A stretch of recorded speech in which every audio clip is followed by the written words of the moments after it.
If at some point during the programming you have to excuse yourself for class or for any reason, please just gently close the door behind you. That door weighs approximately 1 million pounds and is loud if we're not careful with it. We're going to dive in today. We're delighted today to welcome the poet Sara Borjas to visit, and you can find Sara's amazing American Book Award-winning collection, Heart Like a Window, Mouth Like a Cliff, available for sale at the back, after the event, and I'm sure Sara would be helpful or delighted to sign your book for it if you like. In the meantime, welcome, thank you all. I'm very excited to introduce Noemi, who will be introducing Sara.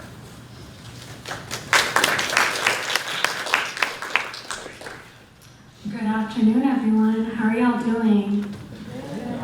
Oh no, we need more energy for Sara, who's here to welcome us with her poem. So how are we doing? Good. Thank you. And I just wanted to ask if folks could move to the front, if you have capacity to do so. We promise we don't bite, so we'd love if we can fill up the space in the front.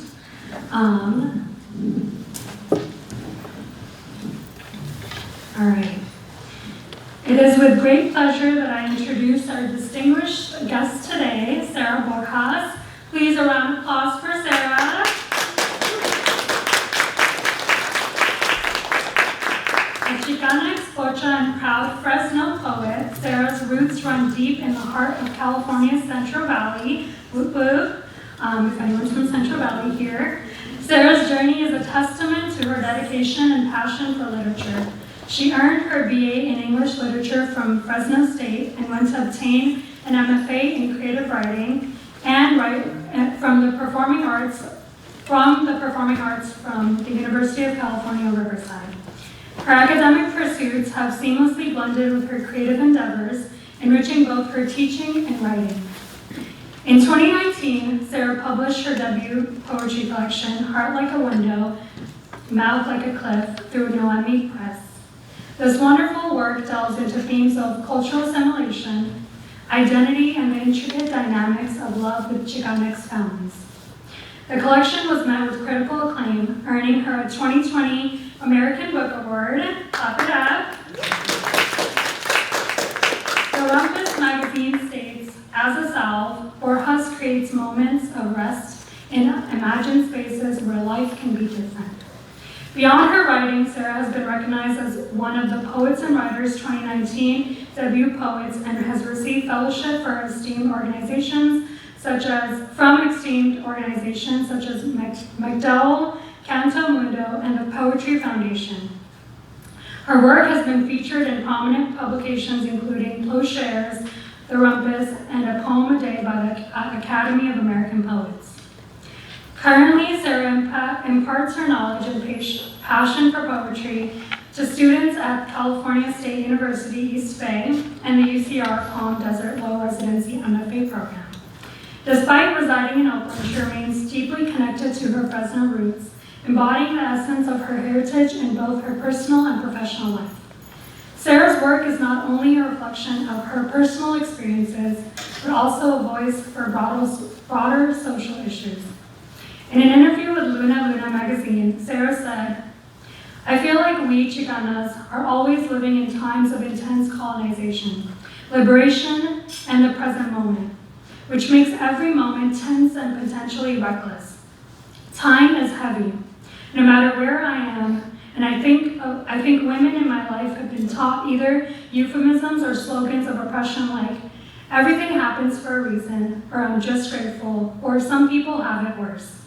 So I feel like my investments and my privilege built on their labor helps me see those as survival tactics, and also things I refuse to participate anymore, because suffering shouldn't beget more suffering. So please join me in welcoming the remarkable Sara Borjas."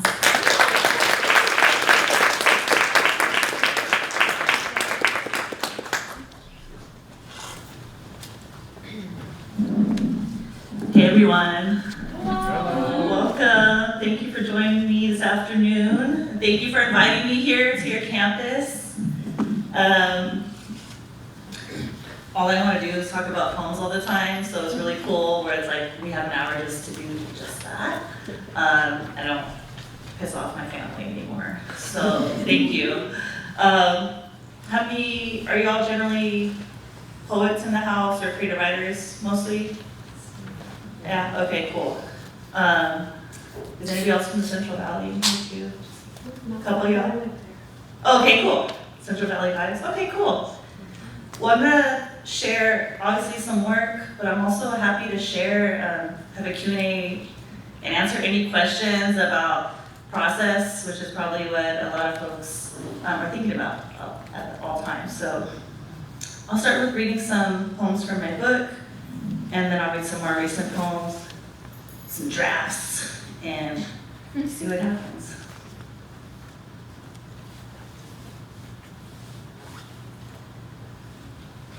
I think I'll start with the first poem in the collection, just to do a vibe check.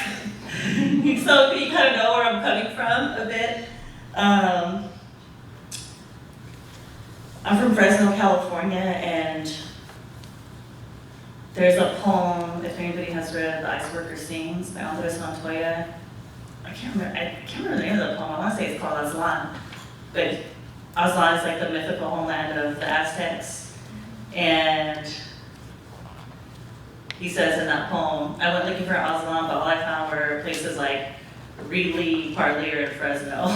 And I'm like, yeah, so we always joke and be like, yeah, we're in Aztlan. It's really wherever we are. So here's Aztlan. I cannot explain this luxurious farm of losers, or these girls who drink two-butt chuck all night, how our cups are always full of crimson, or why I mistake water for wine. This patch of women's bodies rattle the ash trees. Each ripple moves the plot like a chapter in a disappearing book. A red barnyard door builds another red barnyard door. A pot of menudo simmers inside another pot of menudo. One girl is getting finger banged on a diesel flat. Another croons along to the Temptations as they play in the open window of a teal Silverado. God is on a beer run. Jesus and Mary argue about who's driving them home. Eve's phone is dead. The mothers lie awake on a busted trampoline, thinking. No one said it was wine that would save us. Still, we lick the lip of a heavy chalice. We like how in the books, it's blood.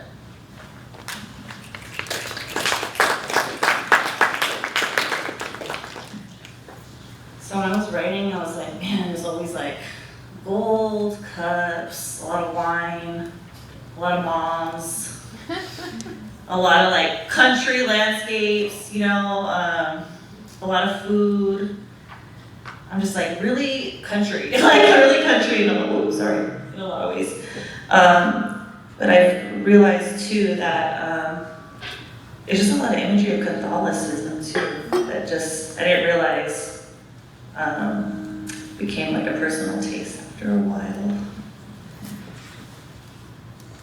So this next poem is about my mom and also alcoholism, and I think for me, are there any other Mexicans in the house?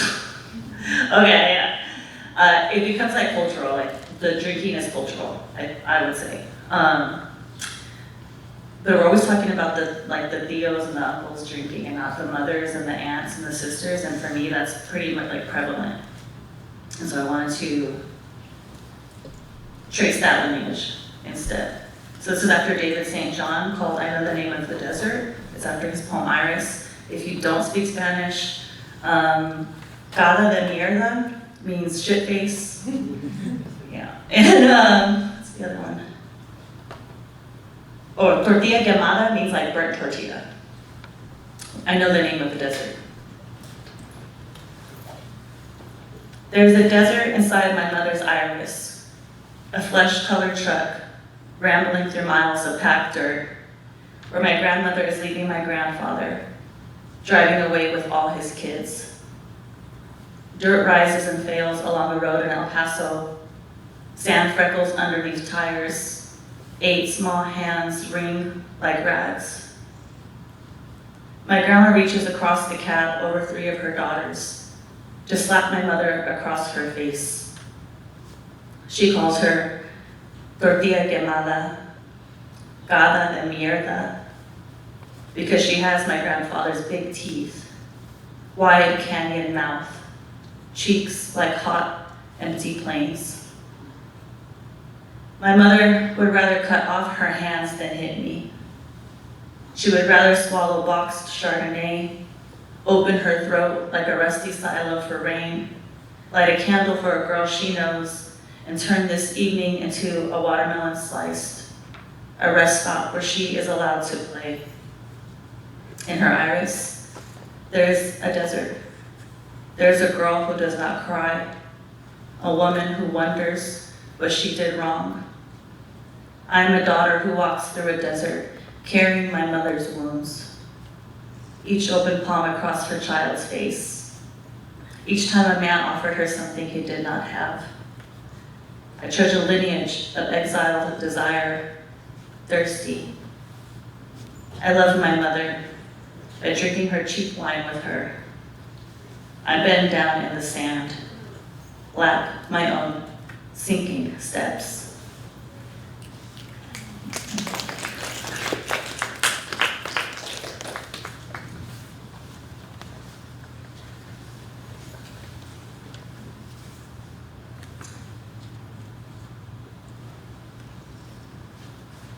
Has anybody read that book, Decolonize Your Diet? Yeah, right, so I was like super into Decolonize by Lou Scalo and Catriona, I don't remember her last name, they're partners. But I worked in restaurants for most of my life. Like my first job was McDonald's. My second job was Denny's. I was like, I'm gonna work at Denny's forever. And then after I got tired of it, I went to community college. It took a while. I don't know, I just have a thing with food.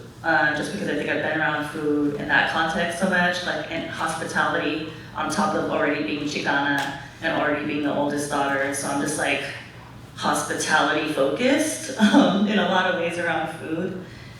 And so when I read Decolonize Your Diet, I was like, oh my God, I'm obsessed with like decolonizing in all these different ways. And when I got the job that I have now, I work with Luz Calvo, who's one of the writers of that book. And I was like, why did you call it Decolonize Your Diet? What do you think decolonization is? And they were like, at the time it was cool, but now I would not say that. I was like, why? I was like, I'm obsessed with that book, right? And they were like, we're not really decolonizing. I don't know. They were like, there's a book, I don't know, has anybody read that essay, Decolonization is Not a Metaphor? Yeah, okay, so they started telling me about decolonization is not a metaphor. And I'm like, unless you're giving land back, you're not even close to decolonization. But I was like, man, I already read all these poems about decolonizing. But I think like if we're thinking about decolonizing as far as like, yes, socially like land back would be the immediate first trigger for that. But there's so much like inside that is stolen too. And I think for me, it's like how I love people or how I'm able to love, which to me is very transactional. And to me is very like imperialist. So I'm still gonna write these decolonial poems. So here's one. This is called Decolonial Love Poem. I want the full clouds and the raveled telephone wires to show me a little tenderness. Today, I'm 27 years old. My nails are orange, and my family is watching TV far away. I know I exist, but being a person is serious. But I want to disperse in someone's hands. I want their embrace to soak me up like a crisp sponge and not depend on the skin to hold my hips in one bronze canonical body, or scatter my legs like we do when we claim inheritance among the classics. I want someone I love, whose hair I like, whose head my words turn honey and little horses to be proud of me. I want them to come home and wipe their feet in front of my door. When they ask me how my day is, I'll answer in sea foam. My desire will be old as water, scrambling up the original shore.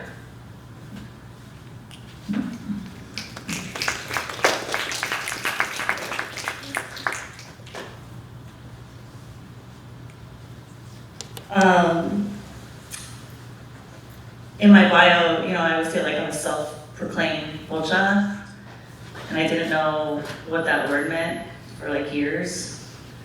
But again, I was at Denny's, and my homegirl Erica, who I work with, who's a little older than me, was always like, just things I would do at Denny's, she'd be like, oh, you're such a pocha.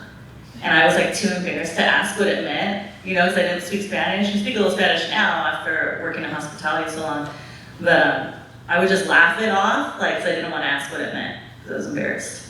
And then, like years later, she's like, oh, it means, you're whitewashed. It means like you don't know where you came from. And I was like, you're right. I was like, yeah, I'm not ready next to go out here. This is true. And also, it's not my fault.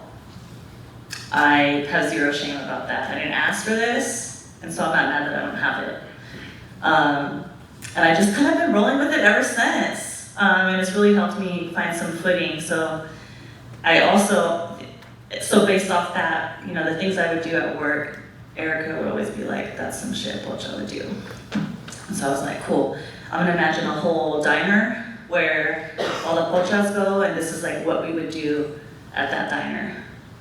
So in my head, this is where I want to work. Pocha Cafe. Here we use Cholula, not homemade salsa. We'll serve corn tortillas with your bacon and eggs. You can ask what is in everything instead of just eating it. We know you pochas love to do that. Enjoy a quesadilla with American cheese, or nachos we prepare in our brother's hand-me-down microwave he gave us when he joined the Air Force, or just a flour tortilla spread with butter. Here we listen to War, Smokey, Selena, The Smiths, and Art LeBeau. Let's dedicate everything to our incarcerated cousins serving bullshit sentences in Wasco and Corcoran and Chowchilla state prisons, though we never put money on their books or write them. At Pocha Cafe, we play Blood In and Blood Out, and Stand and Deliver, and mistake someone's dad on the daily for Edward James Olmos. Even we think all Mexicans look alike, or that all Latinos are Mexican. And that's why our Salvadoran and Boricua homies talk shit, but that's what people do when they love you, so fuck it. If you're a downright cultural traitor, come on in. Here at Pocha Cafe, we only order rice, and we don't speak Spanish, so we don't get corrected, and we stay out the fucking kitchen like our mamas told us, and we refuse lemons and corridos in solidarity, except when we are completely wasted drunk. Then we can listen to El Rey and drink Victoria and embrace our stretched souls, befuddled half-assed burritos. If you don't know the words to El Rey because you don't speak Spanish, just make up nonsense words and sing the hook because you've been drinking and you love that shit. You speak better Spanish when you're drunk anyways, or you only speak it drunk because sober you doesn't want that colonizer's language. You're not about colonizing the self. You're about decolonizing your consciousness, your morality, your diet, your love. Come listen to Amor Eterno and step on each other's dirty Converse. Let's be resentful about we didn't have a quinceañera, and we forgot that we never wanted one until we were sophomores in state colleges when we took a Chicano studies class and gave ourselves a Nahuatl name, enjoying mecha. Let's never mention how we thought the big dresses and the gold chains and the placas were tacky, or how we're too ashamed to wear anything that makes us look proud of ourselves. Oh, what? You're having a baby shower and your son is turning 2? Come celebrate at Pocha Cafe with our never-ending beer package. You have a padrino for the beer, right? We might be understaffed, but your children know how to garnish your beers, we're sure. In fact, they might be drinking already because some primo you call Johnny, or Mike, or Bill, but whose real names are Juan and Miguel and Guillermo, is telling them to be a man, or trying to get them drunk so they can kiss them behind your Theo's work truck in the driveway, while everyone is in the backyard listening to Two Live Crew. Come to Pocha Cafe and expropriate your Pochaism as an act of empowerment. Let's compliment each other on how articulate we are, like the white teachers at school. Fuck it. Let's listen to country music and sing cry. Let's mess up the Cholo handshake because even our muscle memory forgot our bodies, and this way our folks can feel better about themselves when they judge us. Orale. Simón. Let's find affinity in canned menudo and cilantro with the stems all up in it. In the pig's foot that grosses out half of us and makes the other half of us feel Mexican for once. Gather up all your impurities, your anglicized names, all your anxiety attacks and bad accents, your scraps of culture and half-bred shame, and put on your dickies and your gold loop earrings, and come lend us your broken Spanish. Come get drunk enough to tell your dad you love him, and your sister-in-law to finally fuck off. Come be the part of yourself that scares the entire family. All you pochas, you might know who you are.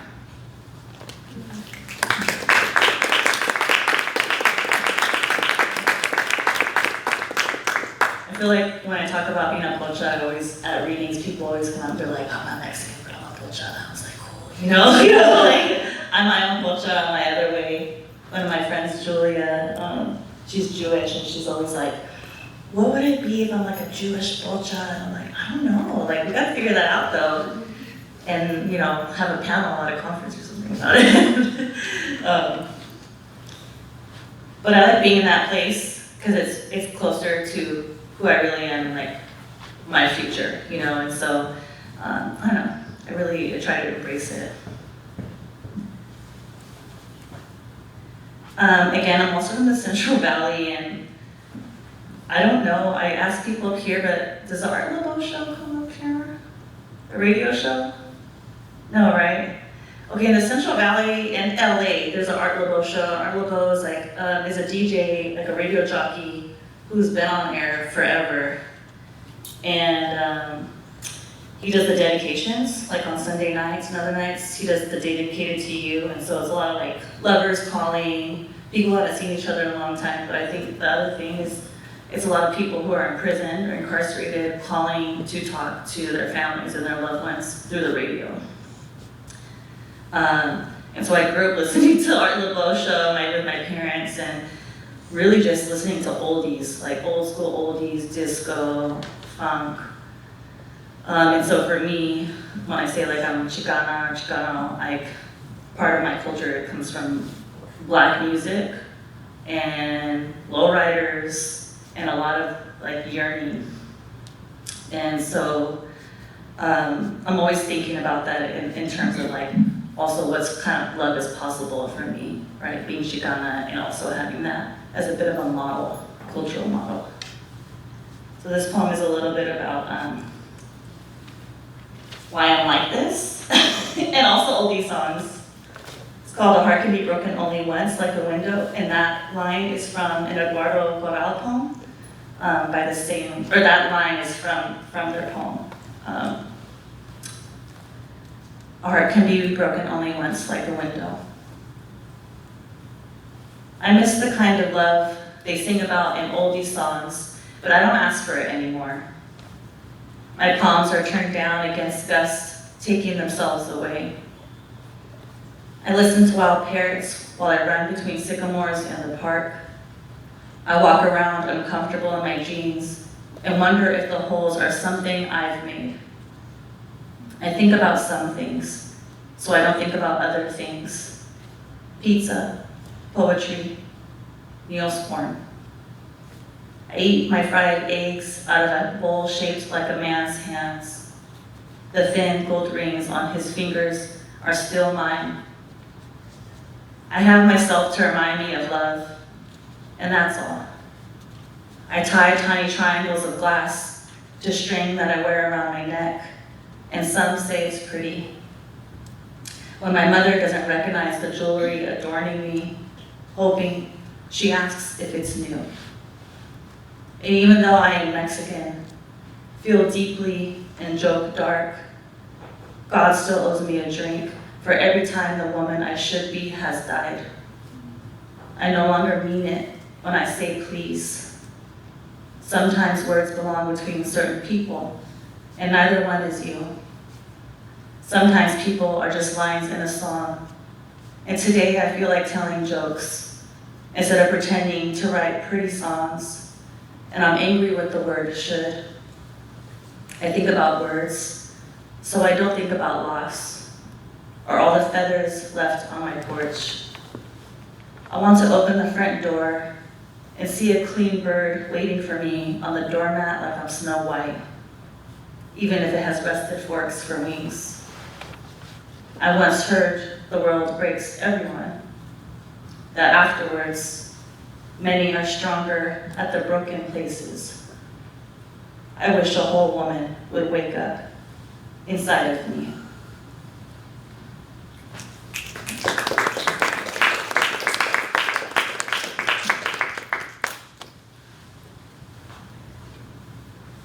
I'll read one more from the book, and then I'm going to read a couple new poems. I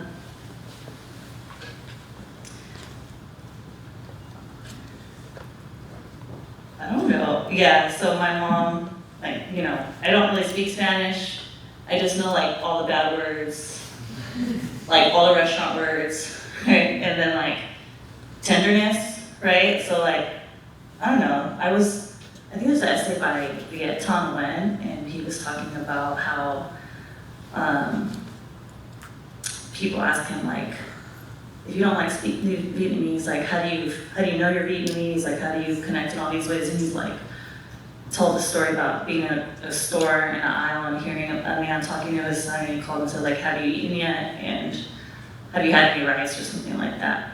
He's he learned what it meant after, but he's I couldn't understand, but I could feel it. I know I'm Vietnamese because I feel Vietnamese. I feel the language, and that's how I feel about Spanish. I don't know it, but I know I am because I feel it. And it's not just Spanish, it's a lot of other words too. It's a lot of Nahuatl, because a lot of Nahuatl is Spanish. Aguacate, that's Nahuatl. Cacahuetas, peanuts, that's Nahuatl.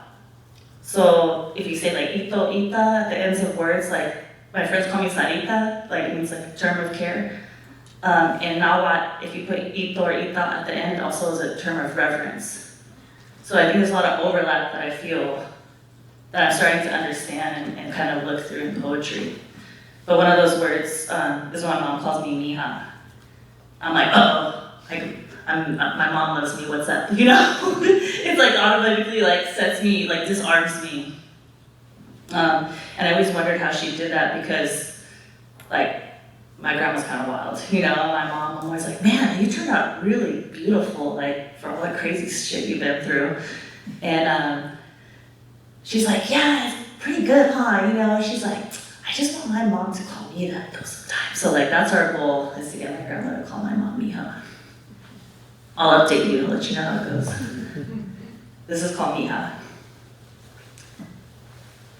When my mother calls me mija over the phone, my vertebrae, this coordinate map of chow mein and stars, feels saucy. And even though my lips are rusted, when my mother calls me in Spanish, the gold loops spiral in me. The caldo de res, the chopped carrots, the no measure cooking, the stiff broom good for corners, the stubborn apology, the mangled love, the cacti exploding in my molcajete body, mija, my first galaxy, my revolving and my stuck door, my smashed window, my pocha leash, my buried tenderness, what my mother still wants her mother to call and say.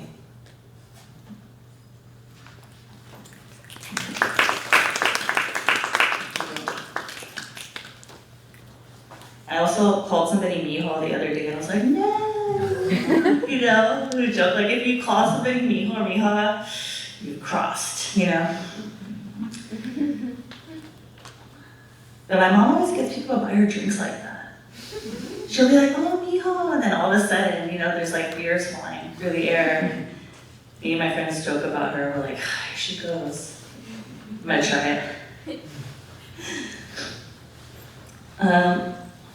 This poem is an old poem that I like rehabbed recently because there was a special call from a Noah journal by Anthony Cody. He was asking for like stuff that, poems that like imagine futures and like reconnections and relationships with land.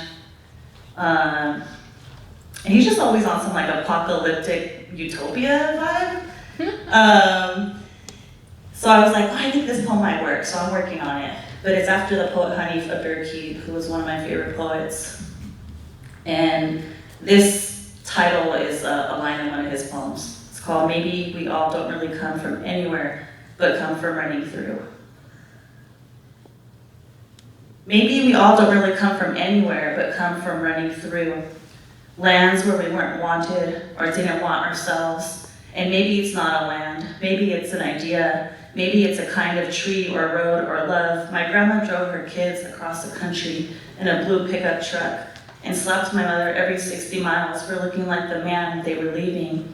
He was boring, she said. He never danced. He had his 2 thumbs in his belt loops on the side of the makeshift dance floor in Rio Grande. Maybe she left him because she was fleeing stillness, stone. Sometimes I think I notice it. Inside her, sometimes she's tough to love. My mom says she wishes my grandma had a cell phone so she could text her, I love you, because she can't say it to her face. Maybe I'm from that hole in my mother's throat, open like a dirt road. Maybe it's the road my mom told me about, the one in El Paso. Her and my grandpa would drive the Chevy down, collecting aluminum cans, toss them into a sack so they could eat. How it was the only time she used fawn and memory together. Maybe that's where I come from, that distance between what she thinks love is and what she got. And maybe I'm the dirt under the feet, the trapped breath she runs along, back and forth between her mother's hand and her face, back and forth between her father's thumbs and the dance floor, back and forth between her girlhood and mine.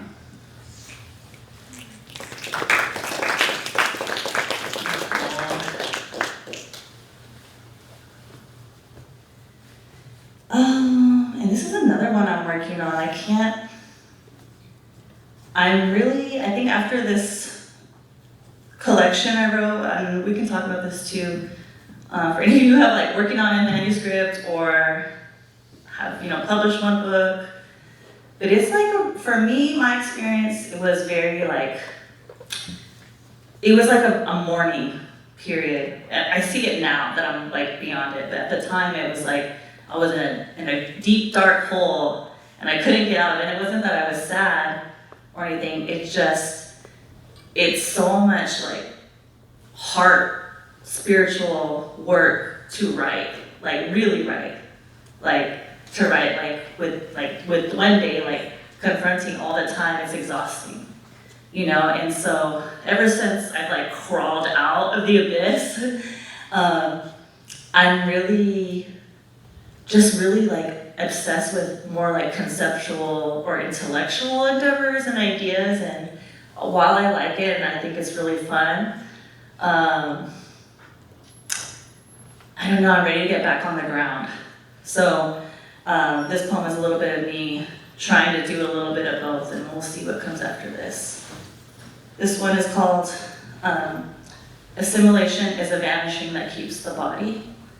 And that's a line from that essay, Decolonization is Not a Metaphor. Assimilation is a vanishing that keeps the body. I suspect I was born with this greedy colonial stare. So if someone wants to love me, they can't complain that I visit my family in Fresno too often, or offer too much citrus or wine to the neighbors. I suspect I was born with a disconnection. Memories of my lost futures dangle like a baby's mobile over my intellectual trench while my parents watch Westerns. Because I watch us vanish, like a crispy coiled topaz, unfurling in all 5 directions, which is code for existentially Chicana. In college, I wrote my notes in my ragged spirit that still has no recognizable edges, because when I was born, I ripped the world. Now there's the one where we are the land, and there's the one where we only devour it, or say we were never there at all. If someone wants to love me like a friend, or an ally, or a lover, they must also understand their violent record. Our scar talks, that's this nation's pathetic birth in my right hand, the one I write the future with.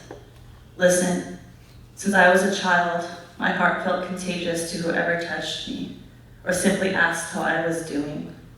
Ask me how I'm doing, then go to work. Try it.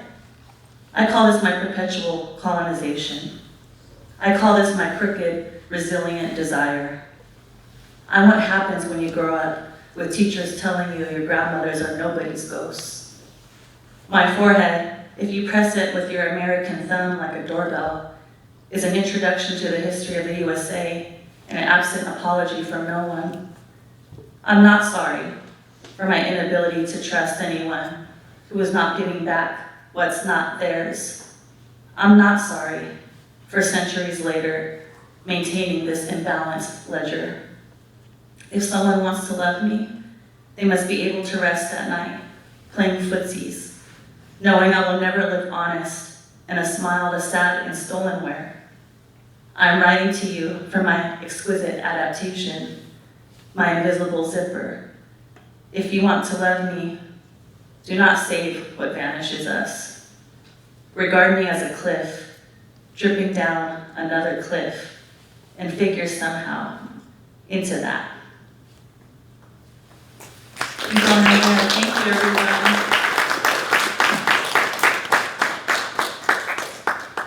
You want to talk? You answered some of the questions I had brewing, and I know folks probably have a lot, but I wanted to start with the idea of memory. So you speak about poetry as a way to preserve memory. How do you think poetry helps us remember, and what are some memories that are most urgent for you to keep alive?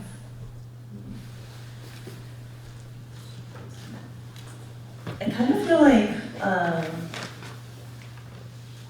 I don't think that's like this, but I feel like I go to poems to remember something that was like taken or like lost. And it's not the same thing as imagine, right? Because I think poems are a place where you imagine, but it's not imagine.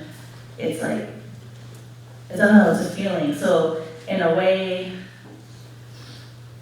it's like a reconnection for me, but it's inarticulated. I'll say so. And it has a lot to do with like, if the ideas of like the ontological. You know, ontological is like mourning and being haunted by the past that you never were able to have. And I think a lot of like immigrants or people who are oppressed by like colonization, right, or lost a lot of themselves, feel it, right? So I go to poems to like, I guess remember, but it's not really remembering. But when I figure it out, I'll let you know what it is exactly. I love that. We're finding the name. Yeah, we're figuring it out. Which poets often. Yeah. Trying to find the language. And just, I know that you also mentioned language in a lot of your poetry and not knowing Spanish from a young early age, but then learning it later on in life and being able to adapt. But your poems often do blend Spanish and English seamlessly, which makes a reader think that you must have known Spanish this whole time. Yeah, people like talk to me in Spanish, I'm like, oh shit, slow down. You know, like, don't let me fool you. Yeah. Which is beautiful. Yeah. And part of you, I'm sure, like feels that. Like, I get it. Yeah. Yeah. And when you're talking about it, the sun came out, which love. Right. How do you navigate language as both a tool for expression and a marker of your identity?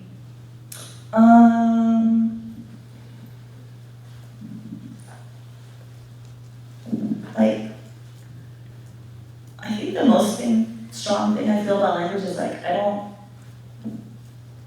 know, and I don't know if this is the right thing to do or anything, but I don't change it. Like, I don't change it when it comes up. Like, I don't change it depending on who I'm talking to. I really feel like language, like whether you're speaking to someone else or you're speaking to yourself in a poem, like just to be as like honest as possible, because maybe that's not the word, but it's the closest thing that you have to what you're really looking for, or who you're really gonna be, or what you really mean, or what you want to mean, you know? So like I navigate by like really holding on to that. And my mentor, when I was writing my thesis, was Juan Felipe Herrera, and he would always say, stop lying to yourself. And then he'd be like, and then really stop lying to yourself. And I was like, oh shit, okay, well, because he would see where I would like, you know, fluff it up. Well, be a poet. He was like, you have the poetry machine turned way too high. You need to turn it down because you're just, you know, you're gonna get there, but it's gonna take you a lot longer. You can really just tap in and use language that way. What's the second part of your question? Navigating And as a marker of your identity.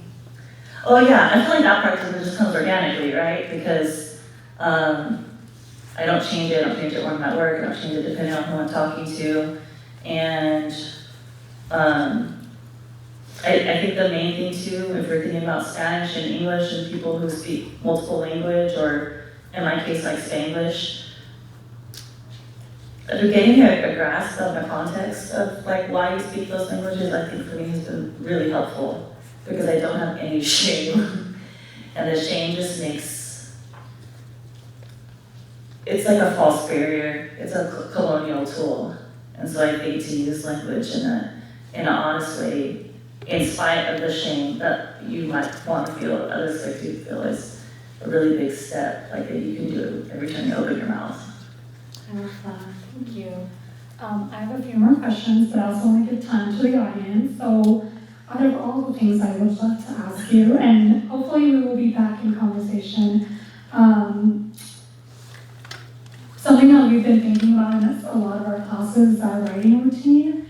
And I think for me, as someone who explores language, as someone who thinks of all the communities that you want to bring into a poem, I would love to know, what does your writing routine look like? And are you someone who writes every day? You wake up and you're like 5 a.m. we're writing, or do you just write in verse? I definitely write in verse. I'm not a disciplined writer.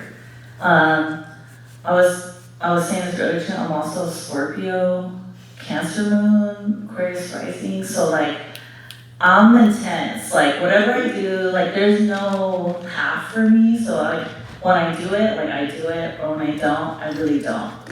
And I can't. I feel like I probably could fake it, but I think I just don't want to.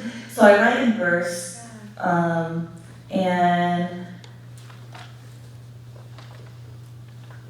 I think I get kind of more obsessed like of like the chasing, like the searching and the looking at when I can like hint or see something is in there. That's what's like gonna make me keep going back to the poem. And so if I have a project like that, I'm constantly going back. The other thing that keeps me going, keeps me writing, is reading other people's work. And like reading other books and other people's work, poetry, and I love a documentary. I love a bio documentary. Like I love to watch like artists and singers like talk about their craft, and that to me is so exciting. And if I really do need to write, I'm like, all right, what did Aretha Franklin do? You know, or like, you know, anybody. And I love a chef. I don't know, like Chef's Table. Oh my God, like give me Chef's Table, give me a good chef interview. That is just really inspiring and exciting to me to think about the philosophies behind.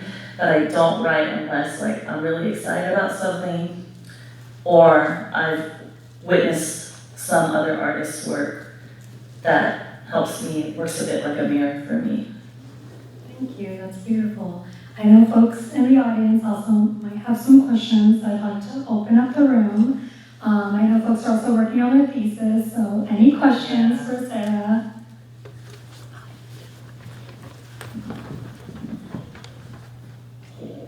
I really loved how much your work centered around post-colonialist idea, colonialism, and I'm taking post-colonial lit class right now, and this would have been so great to analyze just in a class. And today we were talking about, which you touched on too, is language being culture. Language is culture. Language is a way to express culture and identity. And I feel like this longing for culture prior to colonization came up a lot in your writing. And I understand the word post-colonialism in general is contested because post implies after, and we're not after colonialism yet. And I was just wondering how you feel that your poetry and poems by Native writers or just non-colonial writers kind of works to dismantle the power colonials still exerts over colonized peoples, and how poetry is a medium of decolonization. Yeah, so that's like the most exciting work to me. I love work that I think the main thing is decentering whiteness and making whiteness visible. That is that's what whiteness does, right? White supremacy. Every time you're like, oh, something's wrong, something is icky, it hides itself. And somebody says, well, I didn't feel that way, or I didn't do that, It's constantly lurking, very insidious, right? So I love work that visibilizes, that confronts. I love a white writer who just says they're white. I'm just like, oh my God, thank you for 500 years, thank you, more please, because we say oh, we're Mexican American, but I don't hear white people say, I'm white American. Visibilize it. I think to me, that is some of the most important work writers can do. If I'm talking about my internalized whiteness, everybody can do that, I think, as well. But as far as what kind of work, man, I love, if anybody has read Billy Ray Belcourt's work, any of their work, their first book was Indian coping mechanisms, but then they wrote it's a essays, but memoir. It's called something like Not the Body. It's got a pink and yellow cover if you look it up. But that book is really pulling the sheets, right? And pulling the sheets off and revealing the architecture. And he doesn't start with the architecture of history or the world. He starts with the architecture of how he loves, what he expects from himself, how he fits, how he's treated, and he uses that as the anchor, to say, I know something's up, I know something's wrong. Now let's look outside, at the world and pull it down that way. But I think his work does that a lot. If anybody's read Martha Collins, white poet, who's just written hella books, but she wrote this series of books. One of them is called White Papers, where she finds her grandpa's or dad's Confederate uniform in the attic, and the whole book is her talking about and discussing her family life, right? And the things that she's now noticing after she found that uniform. I don't know why I'm trying to blank, but there's so many. Desiree Bailey has a book called Something, This Time Against the Cane, where she has the whole book, throughout the whole book, the footnotes run through, and she's talking shit on herself as the poet, as how she's trying to navigate colonization and decolonization. It's really good. Man, I don't know how to try to, but there's just so many writers who are making visible and making a spectacle, right, out of what is already truly a spectacle, but we don't see that it's a delusion. There's an essay called Delusions of the Avant-Garde by Kathy Park Hong. She gives a bit of a lineage, and I would start there and look there and see where that takes you to. Yeah, of course. One or two more questions?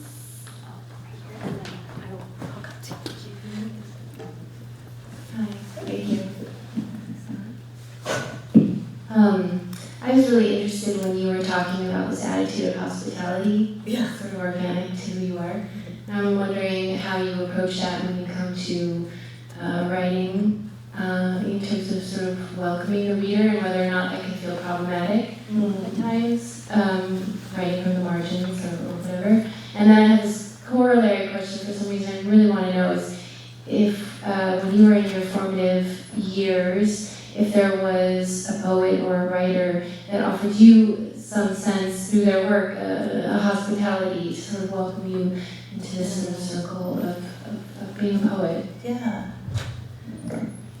So I think, as far as like being welcomed when I was younger towards being a poet,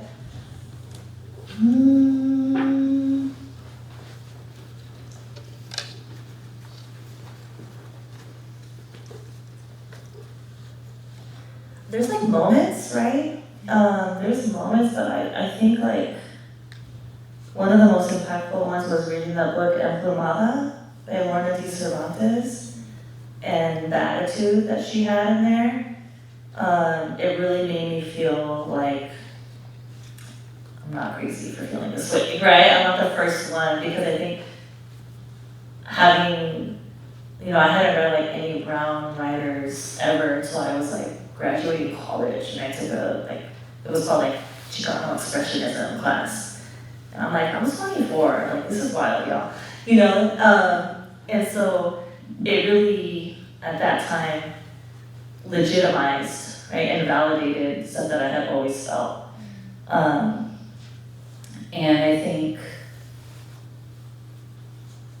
as far as like another way, it wasn't a book necessarily, it wasn't a book, it was a person that my mentor, also Juan Felipe Herrera, was like, man, he's such like a cool, chill dude for having, like son of farm workers, born in Fowler, just doing all the crazy stuff, struggling the way he struggled. He's just very like, help me keep my eyes open and my heart open. I would come to him and be like, oh, I can't like get through this poem. Like I can't find what I want to say or how I feel. I'm really unclear and I can't get through. And he was like, it doesn't need to be a banger. He's like, every poem's a banger. He's like, maybe that poem is just a glass of water. Like, just write a glass of water.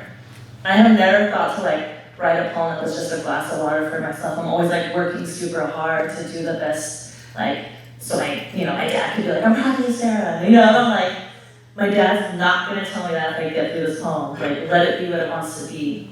And then I stopped suffocating the poem, and then the poem got to breathe and do what it was gonna do. And I'm sorry, I forgot the first part of your question. Oh, I was just wondering if that attitude of hospitality, do you think it extends to how you approach your readers when you're writing a poem? Like, do you feel like you're bringing that hospitality to the work, or do you feel like sometimes that's problematic? I'm not bringing the hospitality. I'm not bringing the hospitality. I'm not, like, I don't have it in me. Like, I'm ready for my hospitality, the readers of books want to give me some hospitality. But I'm there to, like, let other folks who feel that way feel seen and feel catered to and feel understood, and also for me to be understood. But I can't write for everybody. It's impossible. Nobody can write for everybody. Although I told myself that for years. My mentor, another one, was like, you're writing for you, let's be real. And once I accepted that, it was a lot easier. So no, I'm not interested in hospitality. I hope who finds comfort in my honesty finds comfort. Thank you. And a question over here. Hi, I was very inspired by your work. I thought it was very beautiful, and I loved how personal it was. And I think the question I have is because I'm an aspiring writer myself who really wants to write powerful, personal stories, and like you do in your poetry. And I guess I want to ask, how do you open yourself to doing that, and to find a confidence to do that and a motivation? Because I feel like often it can be hard to open yourself up to your vulnerabilities and put that in writing. I suppose I'm just wondering, like, how do you best navigate that? It's so hard, right? It's like, and that's what I mean about the shame. It's like, it's not anybody else but you, right? But again, it's not your fault, because if you say, well, it's just me, why can't I get out of my own way? You're taking on way too much responsibility that is not yours, you know? And my therapist, he says, everywhere you go, there you are. You know, like trying to blame it on my husband. He's like, well, it was just you again. I'm like, damn. He's like, but you've been made, right? You're a product like of your world, and it's not your fault who you are, but it's your responsibility now, right? To get in there and see what's up. So I think like, keeping that in mind and like having a worldview in that, and like really, really, really like not owning the shame is super helpful for me to just like get to the page and really say things that need to be said. And I think there's another essay by that just was really helpful to me, and I go back to a time. It's by Robert Haas. I think it's What Light Can Do. It's in his book of a bunch of essays. It's huge, but the one called, I think it's called What Light Can Do. But he's talking about going to do a reading. I think it's like at a Mormon college, and he talks about all the students like filing in and being very like just formal, proper. Everybody's like recognizing that everybody's doing things the way they're supposed to do. And he's like, if you do that as a poet and you just do what others expect you to do, that's terrible. That makes for terrible poetry. Like to poetry, like it's not there to check your morality. Like it's there to check your humanity. And we're not good all the time. Like let it go. You know what I mean? Like be proud. There's a line from Rumi in one of his poems. He says, "Be a disgrace." And I love that line. I'm always like, yeah, Sarah, be a disgrace, you know? Because there's way more connection. I find more connection when I'm like being a disgrace with God than when I'm like, everything's cute, daughter of the year, you know? It's just not even true, right? And it's also kind of boring. So, yeah, say that thing and it will. It will. And it doesn't mean you have to show it. Like, a lot of us say, like, we don't like, we're like, well, what if someone sees it? Just don't show anybody. I have poems that nobody will ever fucking see. You know, you'll never see it, but I know it's in me now. And there's poems under there that I have to get to. So don't tell yourself no. The world's already gonna tell you no when you send it out, but don't be the one to do that. Thank you so much. Got it. All right, thank you, Sarah. I want to thank everyone for coming and listening to Sarah. And I do want to just give her a round of applause for being the radical culture poet she is.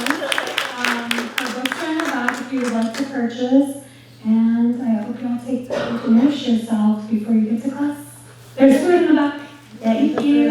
I'm happy to chat to you if you have questions. Thank you all.